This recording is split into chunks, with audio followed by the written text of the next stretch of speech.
And we're live. Hi, everyone. I am here today with Paula Radman of The Good Travel Guide. And to begin with, why don't you tell us a little bit about yourself, Paula, and what you do and your life story, essentially?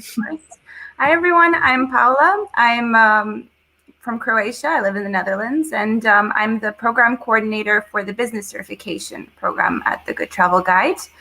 And so The Good Travel Guide, it's a website where we present sustainable travel offer to those who are interested in traveling sustainably. So we show sustainable destinations and businesses in the destination, as well as a blog with different travel tips and information to spread awareness on how to actually travel sustainably.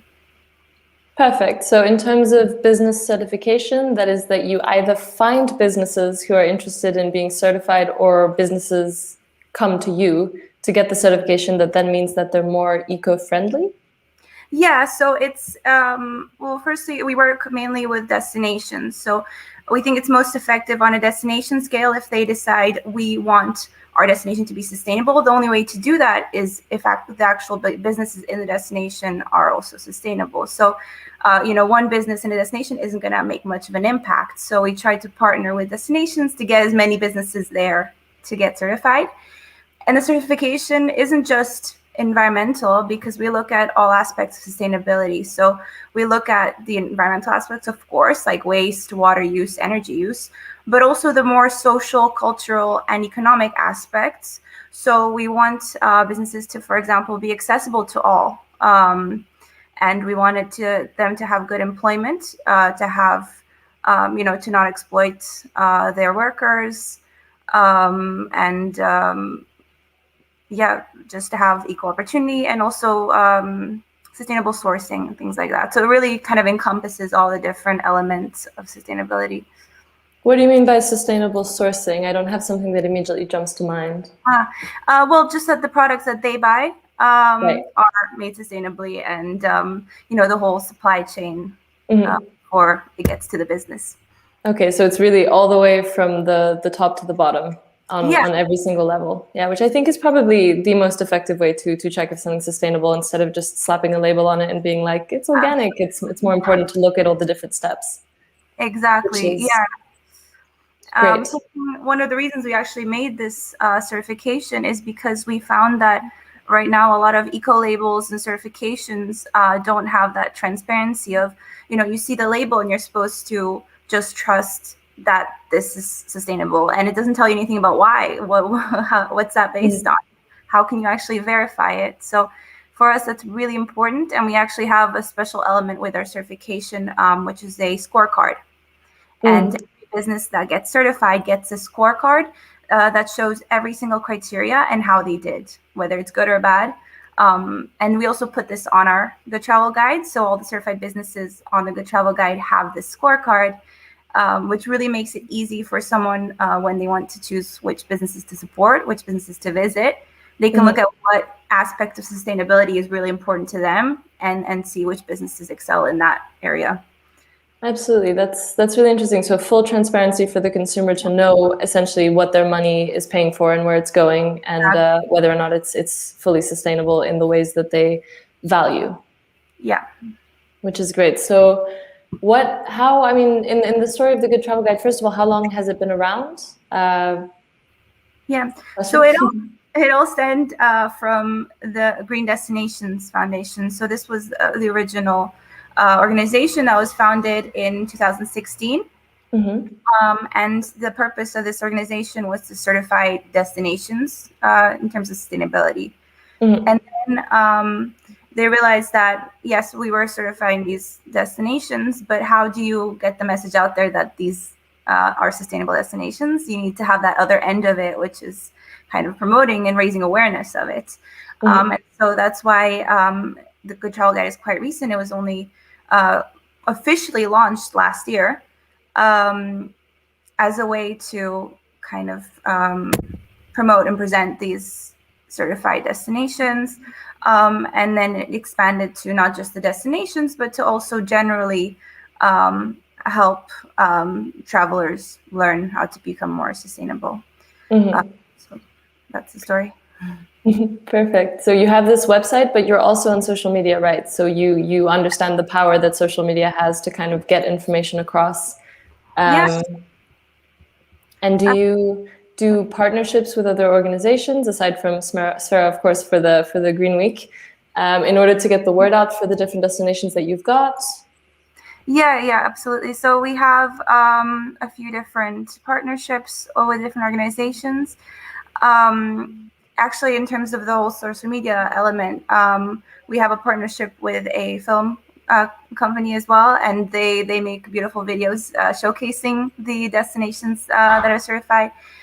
We also have partnerships with for example, ecohotels.com is a booking website that only puts online the businesses that are certified. So all of our certified businesses can be on a booking website. There's also Sustainable First, which is also a platform that shows other certified businesses. So yeah, it's really important to get it out there because, I mean, that was the whole reason for even making the website is what's the point of having the certification if people don't know about it, if people don't know what it is. Absolutely.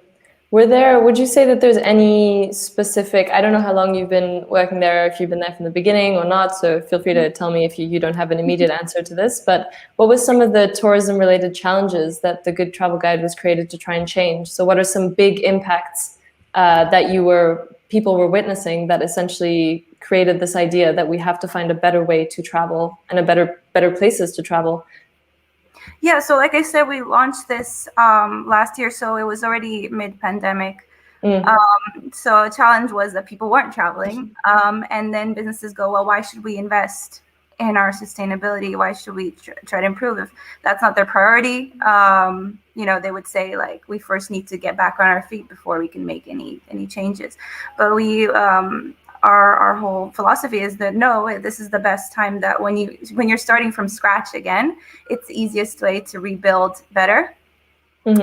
So yeah, we're all about rebuilding now. Don't go back to your old ways pre-COVID. Now that especially things are opening up again, this is the moment to really start over and make your businesses, your destinations more environmentally friendly. Yeah, absolutely. And so when you're building the travel guide, you have all these different criteria. Could you list them for me and let me know what they are and kind of what makes one destination more friendly than another in an ecological sense? Yeah. So we have. Sorry. Do you mean for the destinations or businesses? For the Good Travel Guide, what gets built into the guide, essentially? Right. So on the guide, the destinations and businesses we showcase are all certified. So this isn't just us going, oh, they told us they were sustainable or they look sustainable. They were all like fully certified, third-party audited, all confirmed. So yeah, as I mentioned before, we look at the environmental aspect. So we look at the ways that they manage waste in the destination or business, the way that they manage other resources, water, energy, if they, or the health and safety aspects of it. We even created a virus aware seal during the pandemic where we check whether they have all of the necessary virus preventive measures in place as well. So like cleaning and distances and that kind of stuff. Yeah. So we made a separate certification for that as well, for the health and safety element, since that's also a priority right now. Absolutely. Then we look at how well they support the local culture, their corporate social responsibility. Do they support the local business, the local economy?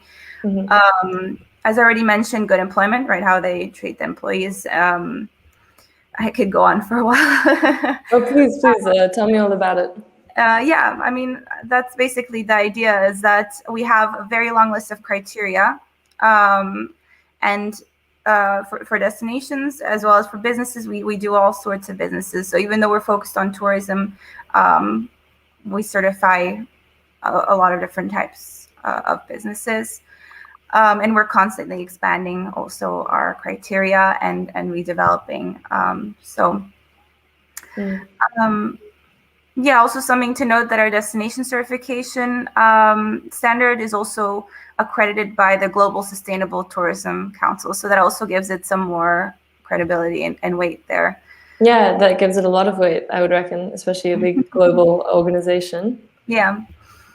Now, I'd like to ask you a little bit more of a general question, but your answer can very much revolve around the Good Travel Guide and this kind of certification system. But in your opinion, what can the individual traveler do to make themselves more eco-friendly? Because I find that a lot of the time in the debate over eco-friendly practices, there's very much this kind of business versus individual, government versus individual divide. So what are the kind of recommendations you would give to someone who's, freshly vaccinated, perhaps, ready for a summer if things open up again and traveling safely as they can? What would some of your recommendations be for an individual traveler who wants to not harm the environment? Yeah, I think a very important thing is to educate yourself and to make educated choices on, first of all, where you're going, right? What makes the most sense, and what makes least environmental impact. So, of course, the best thing is to travel nearby. But then there's also the dilemma that, far away destinations that aren't easy to reach might suffer.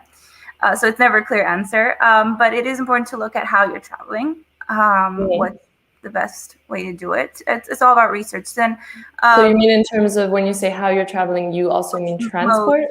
Which mode of transport you're taking. You want to also research where you're going. So that's where the Good Travel Guide would come in, where we tell you which destinations are best in terms of sustainability, which businesses you want to, look at that as well. So which, let's say, accommodation you're taking. Do you want to take a big chain hotel or a smaller local business? Then another thing that's really important is to be very conscious of how you're packing before a trip. In terms of weight. Okay, I hadn't thought of that at all, actually. Yeah, so if you prepare well before a trip, you can significantly cut down the amount of waste you're going to produce during the trip. So that's also something to think about. You want to bring your reusable water bottle, Tupperware, cutlery, bags, all of that stuff that you pick up along the way when you're traveling.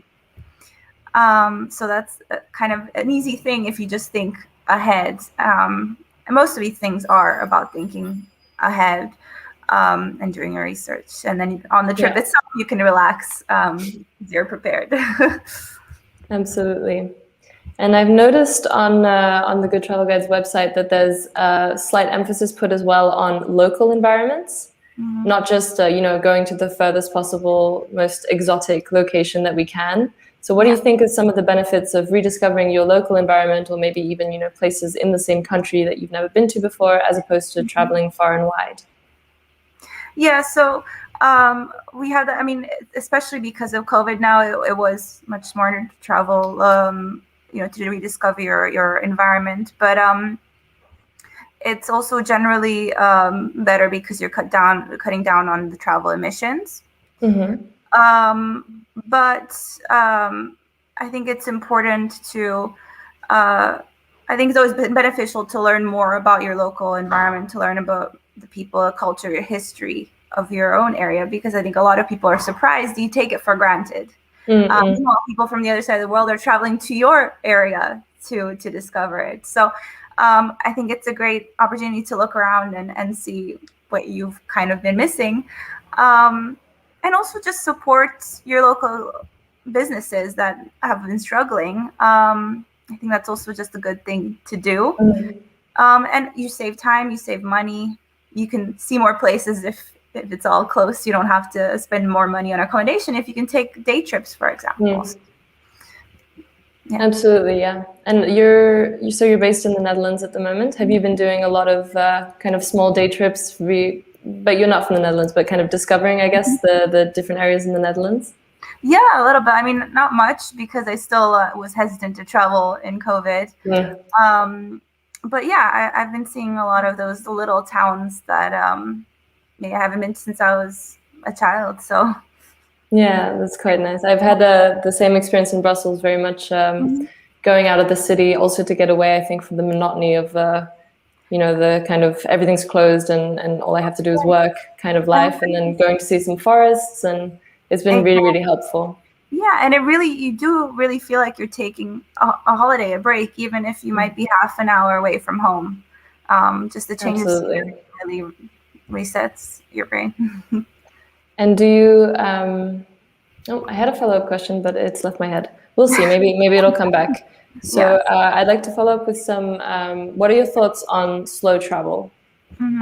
The concept of slow travel, which is to basically spend more time, kind of cover less ground and spend more time in places to have perhaps a more authentic experience of the area and maybe get to meet some locals. Obviously, during a pandemic, it can be a little bit difficult to forge these kinds of bonds. But as a general rule, what are your thoughts on slow travel? And is this something that's included in the Good Travel Guide's mentality? Yeah, so I think I do really support that idea. I think it's really great that if you're visiting a place to really immerse yourself, to get to know Mm-hmm. the culture, the people. Um, and of course, it is also more environmentally friendly because you are cutting down on emissions versus when people are traveling around from one place to the other. But I think it's difficult to say because it's not for everyone. You're always gonna have people who, if they have 3 days off for this holiday, they want to see everything. So I think it's a great idea, but I think it's also, not reasonable to expect everyone to suddenly switch to that. But I think yeah, it's a good thing to promote. I mean, we haven't discussed that, I think, specifically on the Good Travel Guide yet. But that's a good idea. We might write a blog post on that. Maybe, yeah, you should. I have quite a few friends who've gotten into slow travel, and they've very much been all about going to one place and spending a month, like even discovering it just by bicycle or something like that. And I do really admire that, but at the same time, I'm not able to take a month off to do that. So Yeah. it's very much about how accessible that is to you in terms of time, in terms of money, in terms of having to pay the rent and all that kind of stuff. So it definitely makes sense that it's not for everyone.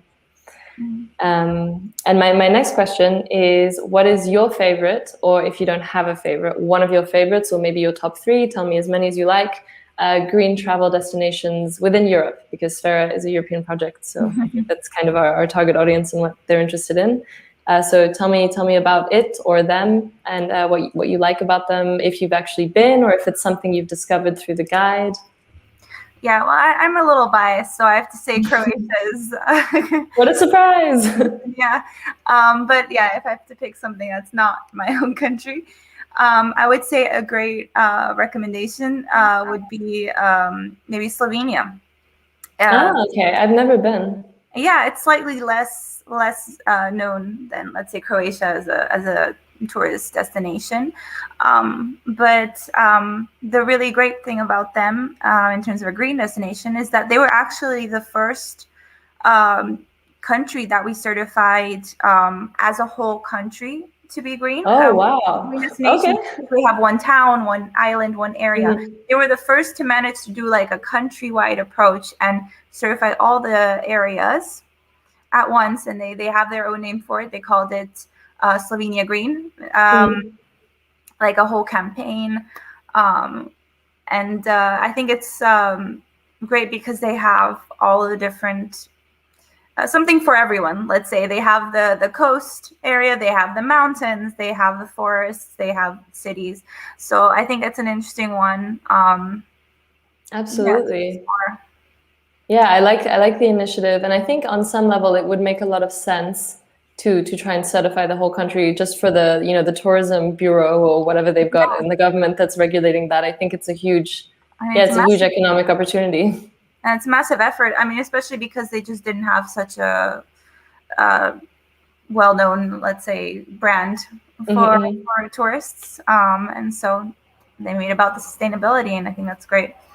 Absolutely, and I think there's a lot of incentive, especially now that we've got more people who are active on social media who are talking about the future of this planet and how much we want it to be a positive one, Yeah. and not experience too many hardships from climate change. So I think it can be a double incentive to then be able to, post all over the official social media accounts that you are officially a green, place to be for eco-friendly travelers. And sorry, continue. No, please. I was going to say, as a follow-up question to that, generally, how do you see the role of social media that's playing a fight for a more sustainable future? Because I'm working on a project that is very much social media based, and so are you. So in terms of effectuating change and getting the word out there, how do you see social media as a main actor in the fight for the future?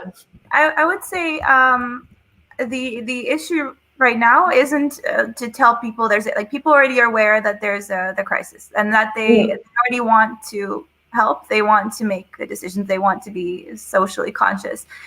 So I think the issue, that was an issue before, like educating people, but now I think the most important thing is to show them their options, tell them then what to do, because they know they want to do something about it, but the average person, they're not going to know what the right thing to do is. And I think that's where social media can come in, to show them their option, because you want to make it as convenient as possible to people. You want to show them what their choices are.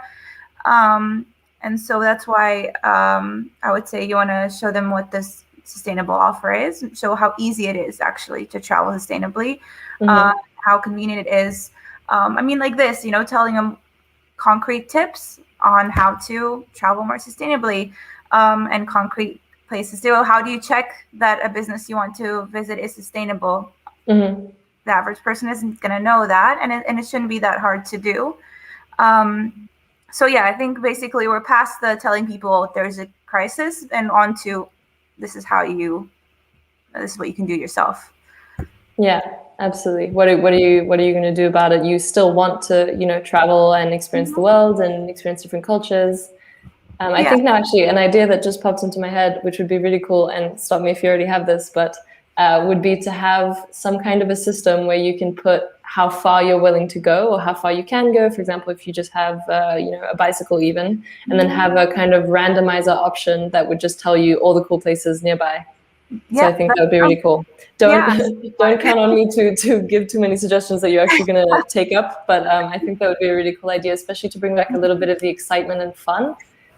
Because a lot of people, I mean, I'm speaking for myself, and I guess a lot of my friends were quite averse to like too much work going into the planning. So I think something like that to spice it up would be really interesting.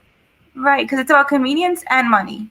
And you also want to communicate that you don't have to spend more money necessarily.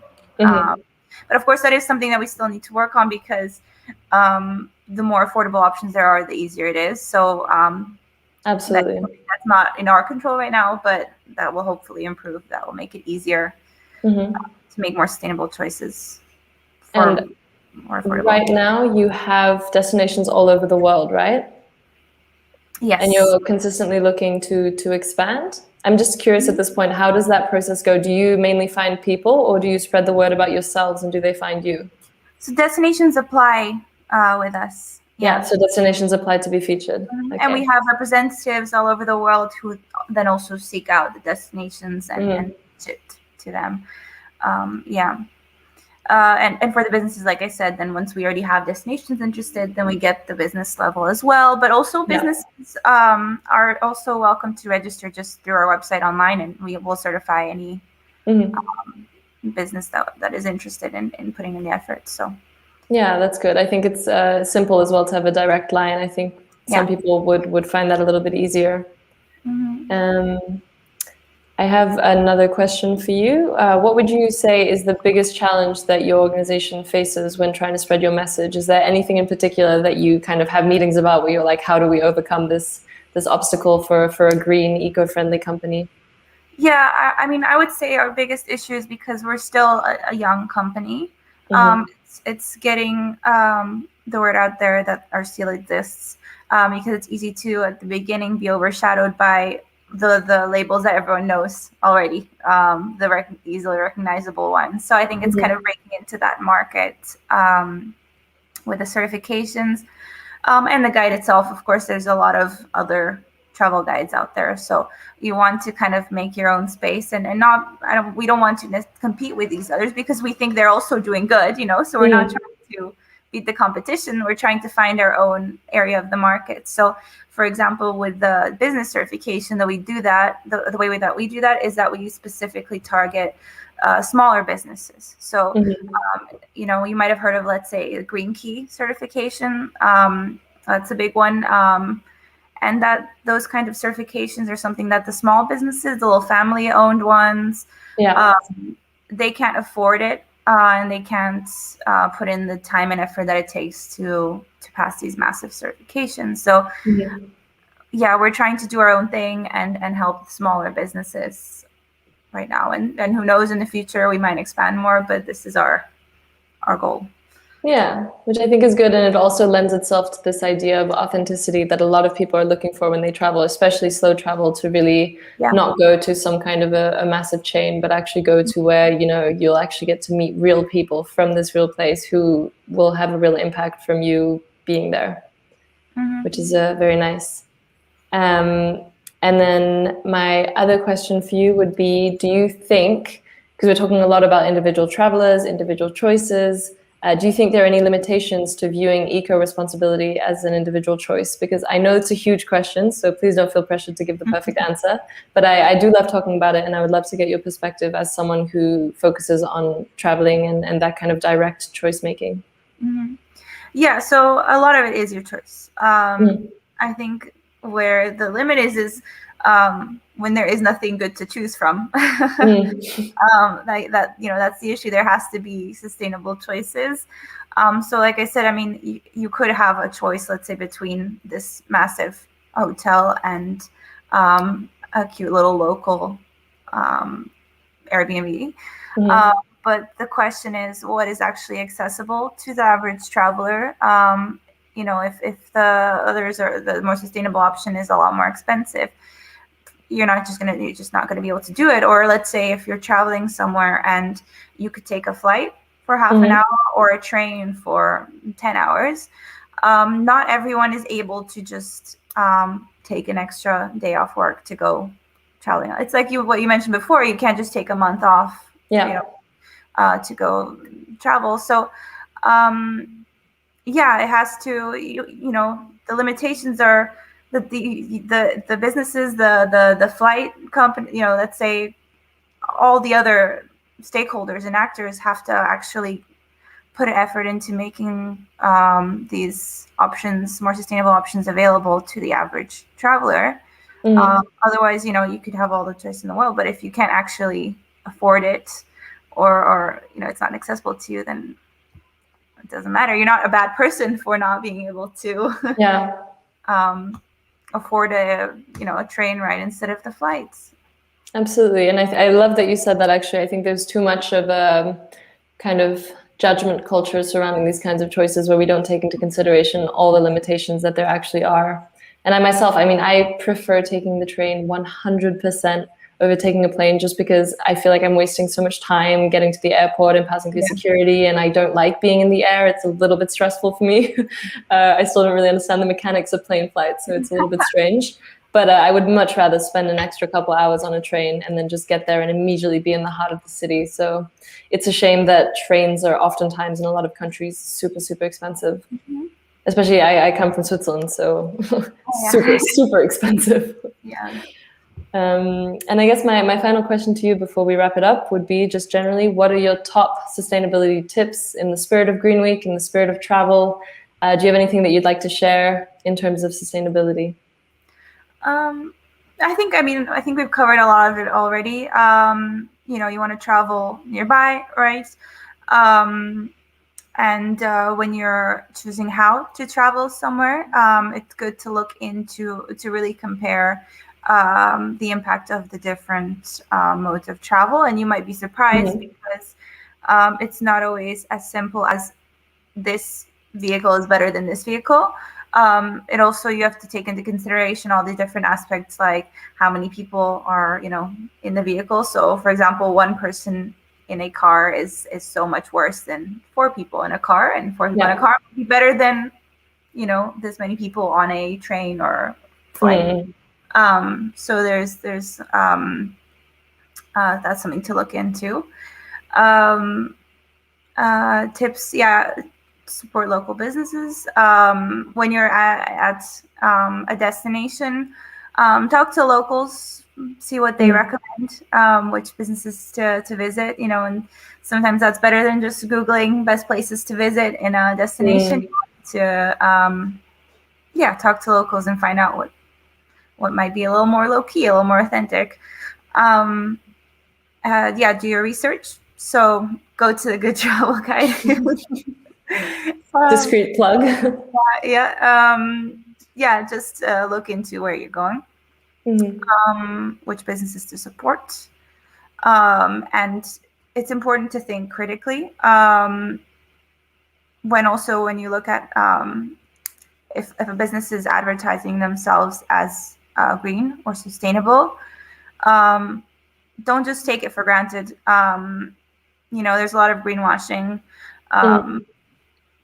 It's a lot to ask of people to research everything, but nowadays it's not that hard. You have Google, you can look it up.